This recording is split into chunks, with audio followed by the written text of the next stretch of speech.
السلام علیکم ورحمۃ اللہ تعالیٰ وبرکاتہ۔ آج ہم بات کریں کہ علم کی اہمیت کے بارے میں۔ اللہ تبارک و تعالیٰ نے ارشاد فرمایا ہے، اقرأ بسم ربک الذی خلق، پڑھو اپنے رب کے نام سے جس نے پیدا کیا ہے۔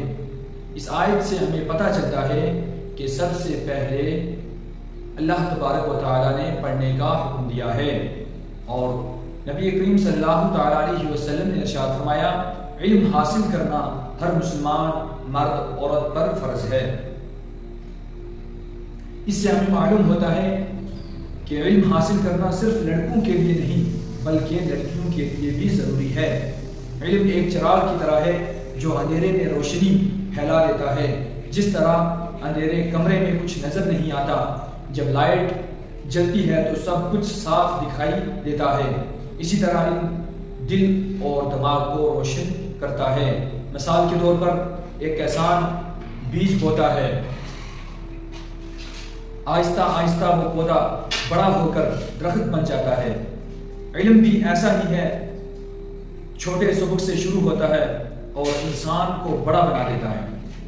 اگر ایک آدمی پڑھا لکھا ہے تو وہ دوسروں کو راستہ دکھا سکتا ہے، لیکن اگر وہ جاہل ہے تو خود بھی بھٹکے گا اور دوسروں کو بھی بھٹکائے گا۔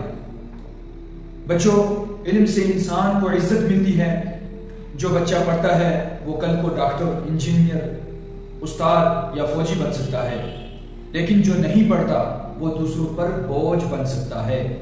لیکن علم حاصل دنیا کے لیے نہیں بلکہ دین کے لیے بھی ضروری ہے۔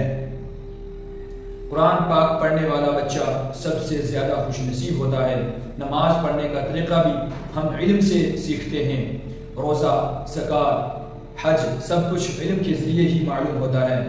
بچوں، ہمیشہ یاد رکھو کہ پڑھائی سے بھاگنے والا بچہ کبھی کامیاب نہیں ہوتا، لیکن محنت کرنے والا، وقت کی پابندی کرنے والا اور استاد کی عزت کرنے والا بچہ ہمیشہ کامیاب ہوتا ہے۔ علم ہی اصل دولت ہے۔ دولت ختم ہو سکتی ہے لیکن علم کبھی ختم نہیں ہوتا، اس لیے ہمیں دن رات محنت کر کے علم دین حاصل کرنا چاہیے۔ شکریہ۔